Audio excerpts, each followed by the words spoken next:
Presiden Amerika Serikat Donald Trump kembali ancam akan kuasai Selat Hormuz, bahkan berencana mematok tarif bagi kapal-kapal dagang. Sedangkan Iran menegaskan tak terima campur tangan Amerika Serikat di Hormuz.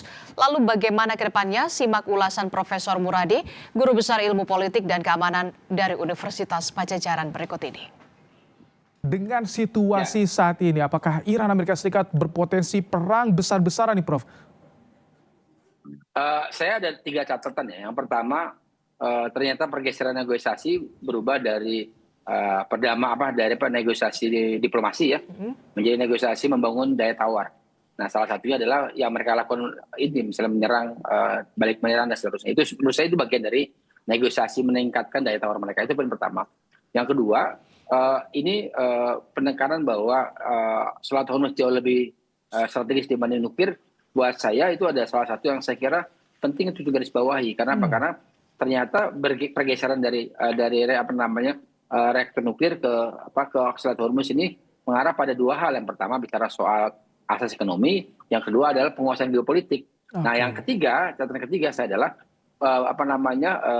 saya masih menunggu sebenarnya apakah serangan terkait bandara Sanaa yang di Yaman itu dilakukan oleh Arab Saudi atas permintaan US atau tidak. Kalau itu terjadi, saya kira peperangannya akan berada dalam posisi geopolitik yang lebih luas.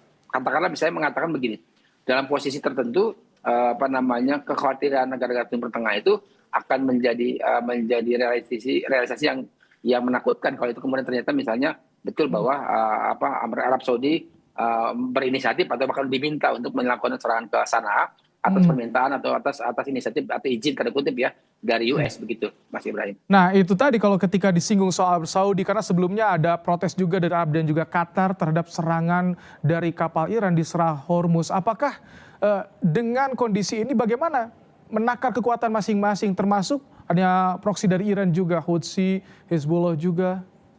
Ya, ada 3 faktor yang saya kira menentukan ya. Faktor pertama itu ada faktor internal masing-masing negara. Jadi katakanlah Trump masih dikejar-kejar soal tadi pemilu salah, kemudian di Iran sendiri juga tidak dalam posisi yang yang terkoordinasi dengan baik. Pertarungan keras antara fraksi konservatif dengan yang reformis katakanlah atau yang diplomatis itu masih juga menjadi isu utama. Nah, yang kedua adalah bicara soal desakan negara Timur Tengah yang kemudian menginginkan penghentian peperangan. Karena buat mereka ini sudah makin lama akan makin rugi dan makin membuat mereka sengsara. Karena sebagian besar adalah eksportir dan produsen minyak. Nah, yang ketiga ini bicara soal saya nyebutnya sebagai bagian dari mendorong proses keberadaan dari masing-masing itu untuk bisa diterima oleh international community. Hari ini mereka sedang mempertaruhkan reputasi mereka di dunia internasional dengan untuk kepentingan negara dalam negeri masing-masing. Kalau ada rencana Trump itu yang mempatok tarif 20% bagi kapal yang melintas, akan seperti apa imbasnya? Apakah memperkeruh konflik di Timur Tengah atau ini justru bisa meredakan menurut Anda, Prof? Ya, itu tadi yang catatan saya pertama soal negosiasi tadi. Tadi kan misalnya katakanlah Iran membentuk Persian Gulf Authority yang akan membuat jalan tol dan juga izin dan juga permit masuk ya. Yang saya kira itu juga pasti bicara soal presentasi. Yang kedua soal Trump ingin mematok 20% tadi. Dua ini kan sebenarnya sama-sama buat kita sebagai importir minyak itu atau sebagai pemakai itu menyakitkan. Makanya saya bilang dua-duanya sedang membangun reputasi untuk dalam negeri sendiri. Jadi kadang-kadang kita akan mengatakan bahwa negara-negara yang di luar mereka itu akan ketar-ketir. Kenapa? Karena kalau ini sudah makin lama, maka kemudian situasi energi dunia ini akan menjadi problem baru, walaupun beberapa negara termasuk Indonesia kan mulai turun ya harganya. Tapi itu pun buat saya secara prinsipil tetap menjadi bayang-bayang mengkhawatirkan, terutama misalnya menyangkut soal kalau kemudian keduanya tidak dalam posisi yang sama atau tidak dalam posisi deal untuk mematok apa yang menjadi bagian penting dari perjanjian mereka gitu. Prof, kalau secara ini dari geopolitiknya atau tinjauan perspektif hukum internasionalnya, Prof, dengan tindakan Amerika Serikat yang berencana mematok tarif di Selat Hormuz, apakah legal atau seperti apa pandangan hukum internasionalnya? Kalau secara geopolitik ya nggak boleh, itu kan bukan wilayah mereka.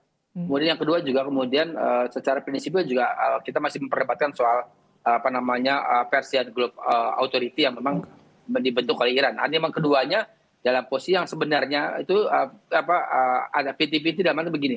Dia tidak dalam posisi kemudian betul-betul berada dalam posisi yang legal secara full ya. Tapi pada misalnya perdebatan soal Iran punya kewenangan karena itu wilayah mereka.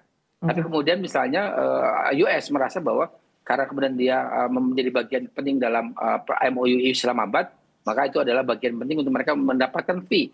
Nah ini yang saya kira secara prinsipil kalau dalam tidak akan menjadi celah bagi sekutu AS untuk mereka protes terhadap apa yang rencana dari Donald Trump ini. Ya itu yang terjadi. Saya kira sekutu US kan udah hampir nggak ada, Mas. Sebutin satu negara aja yang saya kira kecuali Jerman ya. Jerman itu kan lebih pada soal historis ya. Okay. Yang lainnya kan kemudian balik badan. Artinya memang secara prinsipil ini lebih sebagai negosiasi dibanding kemudian sebagai realisasi. Okay. Katakanlah misalnya ini membangun daya tawar ke Iran supaya mereka menjadi dalam posisi yang ada di atas. Yang saya kira dalam posisi tertentu itu dimaklumi dalam konteks misalnya diplomasi peperangan ya. Okay. Artinya katakanlah misalnya perdebatan faksi konservatif dengan faksi yang diplomatis tadi yang reformis itu dalam posisi merasa bahwa mereka harus membangun daya tawar. Nah, saya kira pembentukan Persian Gulf Authority bagi Iran itu adalah bagian penting untuk bisa membangun daya tawar mereka. Saya kira ada titik tertentu keduanya akan kemudian reda dalam posisi misalnya mereka sama-sama diuntungkan dalam konteks yang lain begitu. Sementara itu, Saudara, Trump kenakan pajak bagi kapal komersil yang akan melintas di Selat Hormuz sebesar 20%. Tak hanya itu, Saudara, Trump juga meminta uang pengganti pengamanan di Selat Hormuz kepada negara-negara Teluk. Sementara Iran meminta Amerika untuk tidak ikut campur tangan dalam pengelolaan Selat Hormuz. Lalu, taktik apa yang tengah diambil Amerika Serikat dan disiapkan Iran untuk pertaruhan yang kembali memanas selama 2 pekan terakhir? Simak analisis pengamat Timur Tengah, Brin Nostalgiawan Wahyudi untuk Anda. Mas Wawan, pajak 20% katanya bagi kapal komersil di Selat Hormuz. Ini ada angka yang sangat besar sebenarnya. Lalu seberapa drastis lonjakan harga minyak dunia yang akan kita rasakan dalam waktu dekat kira-kira? Yang jelas tidak akan kembali ke harga normal kalau seperti itu. Jadi seperti ini, Mas. Jadi ada sesuatu yang menarik ya kalau kita lihat ya. Jadi dulu semua dipertaruhkan hanya untuk membicarakan nuklir Iran ya. Saya kira di sini kita bisa melihat bahwa sebetulnya Amerika sendiri mengetahui bahwa arah untuk menciptakan senjata nuklir berbasis nuklir di Iran itu memang masih jauh dari kemampuan dia, apalagi kemarin setelah serangan 12 hari juga menurun. Jadi itu tidak lagi memberikan keuntungan yang menarik sebetulnya. Kekhawatiran Amerika terhadap nuklir Iran itu sebetulnya tidak sekhawatir bagaimana bagaimana Israel ya dengan politik luar negeri yang invasifnya itu merasa terancam dengan keberadaan itu. Jadi dengan adanya Hormuz ini menjadi sesuatu pergeseran pembicaraan yang menarik. Saya kira Iran sangat mengetahui itu dari awal. Selain dia bisa mengontrol politik luar negerinya, jadi selain ada perang, dia mengontrol politik di Timur Tengah melalui Selat Hormuz. Yang kedua itu merupakan sumber keuntungan yang sangat luar biasa. Dan ini juga dilirik ternyata sama Amerika Serikat. Jadi memang sejak awal ketika perang awal-awal itu terjadi, kita bisa melihat bahwa Amerika juga menginginkan bahwa jika negara-negara Timur Tengah menginginkan perang ini diperpanjang, maka sediakan uang untuk Amerika sebagai uang pengamanan. Jadi ini pengulangan sebetulnya. Dia ingin menyatakan bahwa ini ada potensi ketika negara-negara Timur Tengah yang bentuknya pasif itu, dia membutuhkan perlindungan dan juga membutuhkan kontrol. Jadi ketergantungan mereka terhadap akses minyak dengan perdagangan berbasis energi itu. Sehingga ketika dipegang oleh Amerika, maka akan seperti itu. Nah, kalau bicara Selat Hormuz, secara hukum laut internasional, Mas Wawan, UNCLOS ini, apakah Amerika Serikat punya dasar yang sah sebenarnya untuk memungut pajak di wilayah perairan tersebut? Atau ini murni tindakan sepihak yang ilegal? Karena kita tahu juga negara-negara sekutu Amerika Serikat banyak juga yang ada di Timur Tengah. Sebetulnya kalau kita lihat ya, seperti Indonesia ada ALKIS ya, sebetulnya itu free. Harusnya free, dalam hukum UNCLOS free. Kalaupun ada misalnya sistem pengamanan, misalnya untuk menertibkan jalur-jalur ini secara administratif, itu cost-nya harusnya di bawah 20%. Kalau 20% itu sangat mencekik gitu, juga tidak rasional. Saya kira jika penerapan tarif yang akan dilakukan Iran juga tidak sebesar itu saya kira. Jadi ini lebih pada pengamanan dan juga pengaturan lalu lintas ini ya, lalu lintas laut yang yang melalui Selat Hormuz. Dan ini yang sebetulnya yang menjadi satu hal yang tidak rasional yang saya kira akan bukan hanya Iran, negara-negara secara internasional ketika mendengarkan bahwa dia akan menerapkan tarif 20% dari misalnya total kapital minyak yang diangkut, maka dia semua akan berteriak gitu. Saya kira itu juga akan menaikkan sekitar 20% harga energi dunia di luar perang karena itu benar-benar terjadi dan itu dikuasai oleh Amerika. Ini yang sebetulnya yang kita lihat ya dari banyak hal seolah-olah Amerika itu menjadi pahlawan untuk penyelamat bahwa Hormuz akan menjadi free. Saya kira tidak seperti itu. Kita bisa melihat bahwa potensi ekonomi itu sepertinya tidak bisa dielakkan. Ya, tadi Anda sudah menyinggung Mas Wawan bahwa Donald Trump kan menuntut uang ganti pengamanan kepada negara-negara yang ada di Teluk. Nah, kira-kira ini apakah tanda berakhirnya era sekutu strategis dan berganti menjadi hubungan nasabah dan penyedia jasa keamanan itu bagaimana?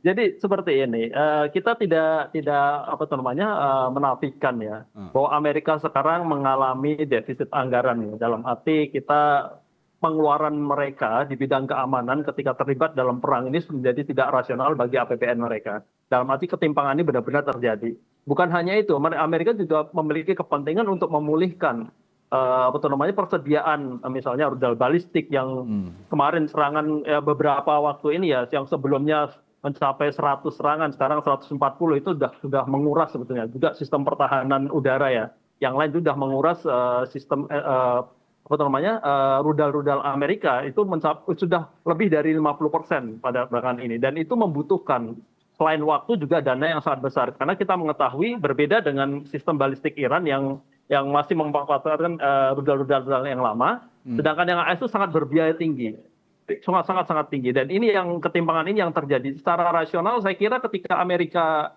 ke sana dan dia menyadari bahwa ketika mereka datang ke Hormuz ingin menjadi pahlawan untuk menyelamatkan Hormuz, sebetulnya itu bukan kepentingan langsung Amerika Serikat. Ya. Itu karena itu yang menyebabkan mereka rasional lah mereka untuk mendapatkan tarif itu karena sebetulnya dilindungi sekutu mereka seperti itu yang kaya-kaya akan minyak kan, itu yang menjadikan keirian.